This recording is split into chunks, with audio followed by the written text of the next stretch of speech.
Baik, saya ingin tahu takwa ini apa sih wa'adnya? Al-wa'ad, janji Allah di situ apa? Saya dapat apa kalau saya bertakwa? Ini perlu kita tanyakan, dan ulama menjelaskan tidak ada amal saleh, ibadah yang mengalahkan fadilahnya takwa, nggak ada. Takwa ini sampai disebutkan, saya pernah cari dalam Mu'jam Al-Fadhul Quran teman-teman sekalian, yang saya temukan, mungkin keterbatasan ilmu saya, tapi saya temukan secara saya detail memeriksa, ada 226 ayat yang berbicara masalah ketakwaan. Dan ulama mengatakan tidak ada amal saleh yang mengalahkan fadilah ketakwaan. Fadilah yang ada 10, 30, 100 fadilah. Ini 226 ayat dengan beragam macam termnya. Term ini misalnya takwa, muttaqin, muttaqun, at-taqwa dan seterusnya. Ini definisi atau ini term-term atau bagian-bagian yang ada di situ. Tapi yang jelas sebanyak itu. Saya tidak bisa bahas semua, saya akan angkat ada ayat yang menarik dalam surah At-Talaq. Surah nomor 65 dalam Al-Quran ayat 2 sampai ayat 5. Ada 4 ayat. 4 ayat ini menariknya karena 4-4-nya menyebutkan fadilah tentang ketakwaan. Apa sih kita dapatkan kalau bertakwa? Ayat 2-nya. Allah Subhanahu wa taala berfirman, "A'udzubillahi minasyaitonirrajim, wa may yattaqillaha yaj'al lahu makhraja." Siapa yang bertakwa kepada Allah, ini manfaat pertama Anda dapatkan, Allah akan jadikan untuknya makhraja. Apa itu makhraja, teman-teman? Kita coba fahami dan kita detailkan, ditarik benang merah pemahaman dari bahasa Arab ini. Makhraj ini dalam pemahaman atau rincian para ulama bahasa, dikatakan makhraj bisa berarti seseorang laki-laki yang sedang berjalan di sebuah tempat yang sempit sampai membuat tubuhnya nggak bisa bergerak, kemudian tiba-tiba dia coba memaksakan diri keluar dari gang yang sempit itu, kemudian dia temukan di depan matanya ujung dari gang itu dan dia dapat lapangan luas sehingga dia bisa berlari. Transisi dari gang yang sempit ke jalan besar namanya makhraj dalam bahasa Arab. Makna yang lain kata ulama bisa berarti lubang biawak. Biawak ini hewan yang hidup di padang pasir biasanya, dan biawak ini kalau kita lihat lubang sarangnya, kita akan kira itu adalah lubang semut karena kecilnya lubang dia. Jadi biawak besar, tapi dia kalau masuk ke dalam lubangnya, sarangnya di bawah tanah, maka dia tutup kembali dari dalam sehingga seakan-akan lubangnya kecil. Nah, biawak kalau mau keluar, dia menanduk-nandukkan kepalanya, dia membongkar kembali lubang yang dia buat tadi, yang cuma kecil seperti lubang semut saja, sampai besar. Kemudian dia berhasil mengeluarkan kepalanya dan mengeluarkan badannya, kemudian mencari makanan. Lubang biawak yang dia gali kembali sehingga tubuhnya bisa keluar, nama lainnya makhraj. Dinamakan makhraj. Jadi teman-teman kalau umroh atau haji bisa lihat tangga darurat di hotel-hotel di sana untuk menyelamatkan diri kalau kebakaran ditulis mim kha ra jim makhraj, gitu kan. Jadi ini darurat, kalau sudah kepepet bisa lewat sini, gitu kan. Liftnya nggak jalan, kebakaran bisa menyelamatkan Anda, gitu loh bahasanya. Allah menjanjikan di ayat 2 surah At-Talaq, wa may yattaqillaha yaj'al lahu makhraja.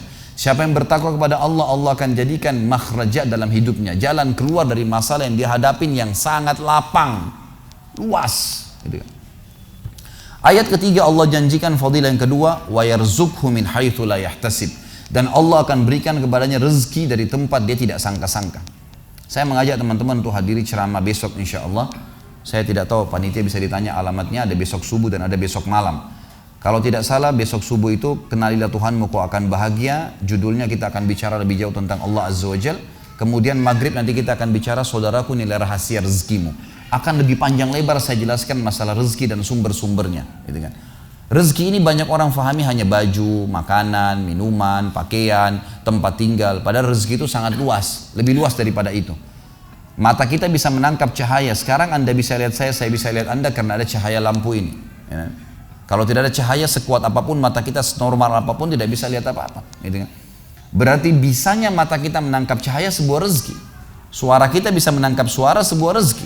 Seterusnya, kita masih bisa mencerna dan membedakan mana pedas, mana pahit, mana manis dalam waktu seketika dengan lidah kita, sebuah rezeki. Artinya seluruh ini adalah rezeki.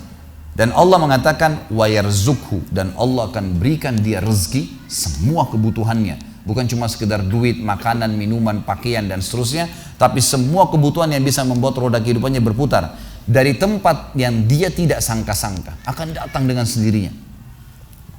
Ini ayat yang kedua. Ayat kedua, tapi nomor fadilah kedua cuma ayat nomor 3 dalam surah Talaq. Saya tidak lanjutkan ayatnya karena itu berhubungan dengan tawakal. Sampai sini bahasannya. Ayat keempat, fadilah ketiga, di ayat keempat At-Talaq, lanjutannya Allah mengatakan, wa may yattaqillaha yaj'al min amrihi yusra. Siapa yang bertakwa kepada Allah, Allah akan jadikan, kata ulama, relevansinya adalah dengan ayat nomor 2 tadi. Ayat nomor 2 Allah janjikan makhraja. Di situ jalan keluar, tetapi di sini jalan keluarnya belum dirincikan mudah atau sulit. Misal, ada orang diberikan jalan keluar sama Allah Azza wa Jalla karena sakit, harus melalui operasi dulu. Jalan keluar, sembuh tapi operasi dulu. Cuma di ayat keempat Allah pastikan, wa may yattaqillaha yaj'al min amrihi yusra. Siapa yang bertakwa kepada Allah, Allah akan jadikan makhrajanya di ayat kedua itu yusra, mudah, tanpa operasi bisa sembuh. Gitu kan. Dan ini luar biasa ini. Ya, jadi artinya memang Allah SWT akan berikan jalan keluar tanpa ada cobaan pun bisa datang kepada dia jalan keluarnya. Gitu kan. Ada seorang teman-teman sekalian, sedikit saya sisipkan kisah di sini, mengagetkan dunia kedokteran di Timur Tengah. Seorang pengusaha, masya Allah punya keluarga yang sangat besar. Dia berpoligami, punya istri yang 4, kemudian anaknya banyak, harta kerbanya banyak. Perusahaan yang dia tanggung itu lebih dari 20 perusahaan di bawah naungan dia. Orang kaya raya, mampu. Subhanallah, satu waktu di umur 63 tahun dia datang periksa ke dokter, dia ngerasa nggak enak, sesak nafas. Waktu difoto di ronsen, tiba-tiba dokter yang foto itu kaget. Waktu dia selesai di ronsen, dia katakan, mana tadi pasien yang di ronsen? Mana pasien tadi? Pasien masih duduk di depan.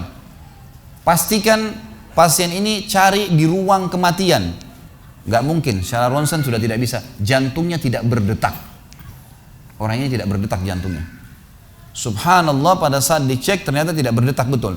Ditanya mana, dokter ini tidak percaya. Dia teriak, dia mengatakan ada orang mati baru di ronsen tapi bernafas. Gitu kan. Dia panggil telepon teman-teman spesialisnya, kemudian ditelepon datang. Kemudian dikasihlah gambar tersebut kepada temannya mengatakan, mana jenazah ini? Kata temannya yang dokter yang foto pertama, ini bukan jenazah, ini orang yang lagi duduk. Kaget dokter yang kedua, jantungnya tidak berdetak secara medis, nggak mungkin bisa hidup. Bagaimana ceritanya nih? Dipanggil, apakah ini punya Anda? Dia bilang, iya ini punya saya. Dicek lagi kedua kali, benar. Dua-dua dokter ini tahu secara teoritis, shock. Ini nggak mungkin orang mati nih. Nggak ada ceritanya nih. Dipakai alat USG pun jantungnya tidak berdetak. Kok bisa hidup nih? Bisa ngobrol. Telepon teman-temannya. Sampai dokter-dokter yang asli dari Jazirah Arab pun yang ada di Eropa, dokter spesialis pada datang keesokan harinya cek, nggak percaya kejadian ini. Dicek ternyata benar. Kemudian ditelusurin lah. Kira-kira bagaimana bisa orang ini masih bernafas, masih ngomong? Si pasien ini mengatakan, ada apa sebenarnya? Dia bilang, orang seperti Anda nggak mungkin hidup, sudah mati. Lalu kata dia, apakah orang seperti saya, jantung tidak berdetak, bisa punya keluarga? Mereka bilang mustahil. Dia bilang, saya punya istri dan saya melayani mereka. Apakah orang seperti saya bisa bekerja? Dia bilang mustahil, saya menaungi 20 perusahaan saya. Semuanya bisa berjalan. Mereka nggak percaya. Sampai datang seorang dokter yang senior dari Jerman, datang khusus karena kasus masalah ini, diundang oleh dokter-dokter spesialis tadi. Dicek, ditemukan ternyata teman-teman sekalian, di bagian bawah jantungnya ada urat-urat saraf seperti terbuat, ya, seperti dibuat secara alami yang mengalirkan darah-darah tertentu sehingga ada pompa nafas di situ. Tidak ada di manusia lain, cuma di orang ini saja. Semua dokter mengatakan ini nggak masuk di akal, nggak ada manusia seperti ini di dunia. Jantungnya sudah tidak bergerak tapi masih bisa hidup karena dari rongga-rongga urat saraf yang keluar itu bisa masuk udara, oksigen dan terpompa, akhirnya hidup dan hidupnya normal. Gitu kan? Subhanallah, ini sesuatu keajaiban. Lalu kemudian ditanggapi oleh seorang syekh yang memang teman dekatnya orang ini, mengatakan, yang saya tahu, ini semua disampaikan dalam khutbah Jumat. Lalu dia mengatakan, yang saya tahu orang ini tidak pernah ketinggalan puasa Senin Kamis, tidak pernah ketinggalan puasa Ayyamul Bid, semua puasa sunnah dan wajib dijalankan, dan tidak pernah buka puasa sendiri, pasti buka puasain orang lain. Tidak ada kegiatan sosial, buat gali sumur, bangun masjid, bagi kitab Al-Quran, tidak pernah kecuali dia ada di situ. Walaupun andilnya tidak besar, tapi selalu ada. Orang tuanya selalu dibaktiin, selalu bersedekah, selalu kalau datang kepada saya diskusi tentang masalahnya orang. Ini ada tetangga saya punya masalah begini, bagaimana jalan keluarnya secara syariat, dan seterusnya. Hidupnya sibuk dengan ibadah kepada Allah Subhanahu Wa Taala. Allah ciptakan urat saraf khusus sehingga bisa terpompa, ya, udara masuk ke jantungnya. Tidak ada operasi. Ini yang dikatakan yaj'al min amri yusra, mudah, aneh, dokter nggak masuk di akalnya. Dan ini banyak orang subhanallah lupa dengan Allah Azza wa Jalla. Subuh besok insya Allah kita akan bahas lebih jauh masalah itu. Mereka tidak tahu kalau kekuatan Allah SWT. Sakit, dokter, dok, bagaimana saya bisa sembuh? Subhanallah. Sebelum pergi akhi, ukhti, bilang, ya Allah, jadikan dokter ini penyebab saya sembuh. Sembuh insya Allah. Tapi kita tidak bergantung pada manusia. Kata Nabi SAW dalam hadis qudsi riwayat Bukhari, kata Allah Azza wa Jal, hai anak Adam, kalau kau menggantungkan nasibmu pada aku akan memenuhi semua kebutuhanmu. Tapi kalau kau menggantungkan nasibmu pada selain aku, maka aku akan biarkan kau dengan ketergantunganmu. Ya udah terserah kamu, tidak akan bisa ditolong, gitu kan?